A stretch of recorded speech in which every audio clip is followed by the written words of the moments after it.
Today on One Road, we're installing a brand new set of Bilstein 4600s in this 2003 Chevrolet Suburban you see behind me.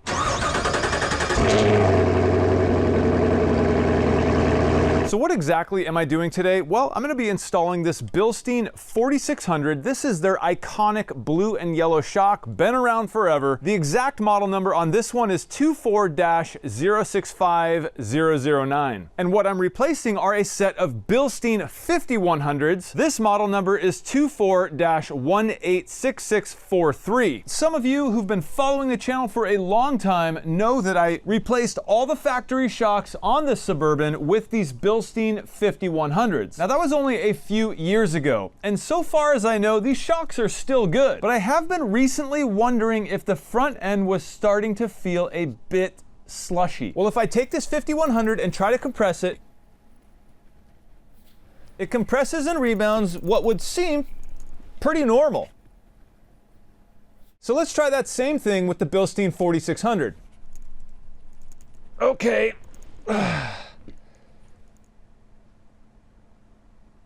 This one definitely seems to have a lot more resistance. Wow, definitely a lot more resistance, and it also seems like it takes a lot longer to come back up and rebound. Now I understand that shocks do fade over time, so it's not like that Bilstein 5100 that's been on this truck for a few years is going to react and respond as if it were brand new. I get it. I also understand that I'm comparing it to a brand new shock, this 4600, but I drive this truck a lot. And I also have another Suburban, a 1995 Suburban that has 4600s all the way around. And something about the front end on this 03 just seems a little more slushy. Both Suburbans are four-wheel drive and both use a torsion bar for the front suspension. So it's a fairly similar setup. I don't know, maybe it's just all in my head, but that's what I'm here to figure out. Now, if you're wondering why I'm going from a 5100 to a 4600, it's not a step down. I believe both of these shocks internally are the same. From my understanding, the 4600 is simply the stock ride height type of shock, and the 5100s are meant for lifted trucks, so they're a bit longer. Now, being that this 03 Suburban is not lifted, I decided to go with the 4600s since those are meant for stock ride height. With both shocks lined up side by side, you can see that 5100 is ever so slightly longer. And it looks like it's about 3/4 of an inch difference. I totally could have stuck with the 5100s, but the thing is my 95 Suburban has had 4600s on it for years and years at this point, and they still feel great. So that's what's making me so curious as to why I feel like the 5100s are getting a little slushy. In the front only though. I feel like the backs are just fine. So here on the driver's side, I have the 4600 set in there. I'm gonna go ahead and tighten up the bottom. For the top, I've already screwed the nut on a few threads, but in order to fully tighten that top nut, the suspension really needs to be loaded, meaning wheels on the ground. Okay, the driver's side is done. I'm now onto the passenger side. And there is a specific way that the washer and the rubber grommet go in there. It's all spelled out in the direction booklet, and it's pretty obvious. And then I'll just slide this in. What? Now that the shock is in place, I'm going to go ahead and throw the bolt back in the bottom. All right, the bottom bolt is now tight. Now I'm going to put the wheel back on so that I can get the wheel on the ground and load the bushing and then tighten it, which is exactly what I did on the driver's side.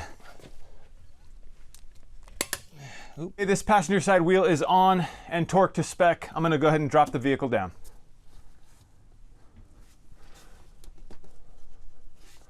All right, gonna put the other bushing on there and this included lock nut. Now I just need to tighten it down. Just went on about a 300-mile road trip with the new shocks on it. It is absolutely in every way noticeable. I wasn't sure if I was gonna be able to notice a difference between the 5100s and the 4600s, but nothing lasts forever. And I think what's going on here is those 5100s have started to fade. And I started to notice it. They were getting a little squishy, a little bit bouncy. We're still good, but just a little bouncier than I remember when they were new. So now that I have just taken this thing on a long road trip with the 4600s, hitting bumps, driving down the freeway, it just felt so much better. There was a few big speed bumps I took, and this thing felt perfect, just perfectly controlled, exactly like the 4600s on my 95 Suburban, which have lasted for years and years, I might add.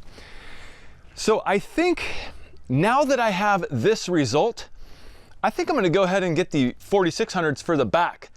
I don't feel like the backs have faded for some reason. They still feel pretty good. But if the fronts feel this much better than the 5100s do, again, I feel like they're the same exact like valving situation and same shock, just different lengths. So I don't know how they could feel that much different, but they do. Someone correct me on that. Do the 5100s have a different, valve rate or something like that in there? Do they feel different than the 4600s? I don't know. They feel like it to me, because those 4600s are totally noticeable, and I totally get we're comparing old versus new. So that's obviously a factor. You can probably tell that I'm pretty stoked at the result, and I wasn't really expecting that big of a difference. But hey, it's there, and I'm happy about it. One other thing I do want to point out with these 5100s is the finish. They have not only a different color scheme here with the silver and black, but they put a texture on that metal, and I really don't like it. You can see just how corroded that looks. It just does not wear well. And if we contrast that with the 4600s here on my 95, you can see they're painted yellow. I like the color scheme a lot, but looking at that shock body, they still look really, really good. Sure, they're a little dusty, but if I took a rag to that and cleaned them up, they would shine like almost new. Let's take this wire brush and try to see if we can get some of that finish to look a little bit better. That wire brush didn't do much. I'm just gonna see what if I put a little WD-40 on here, a little oil. Will it remove? I'm going with the grain here because I think the brushed look goes this way. No, this is,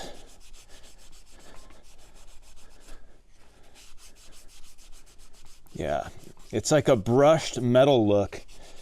I'll do it on this one too. There's some WD-40 on this one.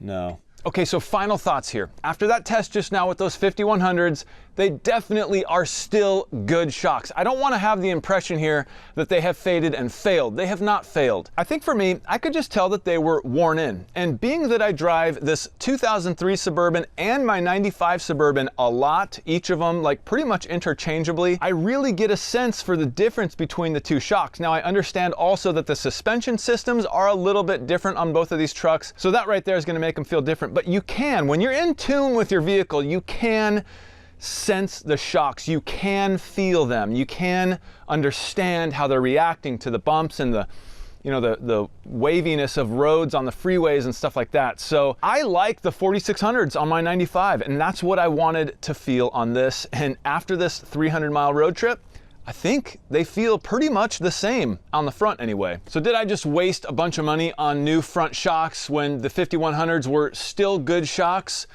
No. And the reason why is because, well, if you don't try, you'll never know. And I did learn something with all of this. I learned that shocks do fade. Well, in my experience anyway, they do fade. And I could tell that those 5100s had faded just a little bit. I mean, it's been years, so I'll give them that. Those are great shocks and I would buy them again. But with the excellent experience of the 4600s on my 95 Suburban you see behind me here, I figured it'd be a great opportunity to replace the front shocks on that 03 with 4600s, get a back-to-back feel. I knew I was going on this road trip, so I could really get a sense for the difference, and that was awesome. So I hope you enjoyed this video. I wasn't quite sure of the outcome of all of this, but it seems that I had a positive outcome, which I'm happy about. If you did enjoy this video, please don't forget to hit that thumbs up. And if you've watched this far and you're not a subscriber, consider subscribing. And also don't forget to hit that bell icon so you can be notified every time I upload a video. Well, for One Road, I'm Jimmy, and I will see you in the next one.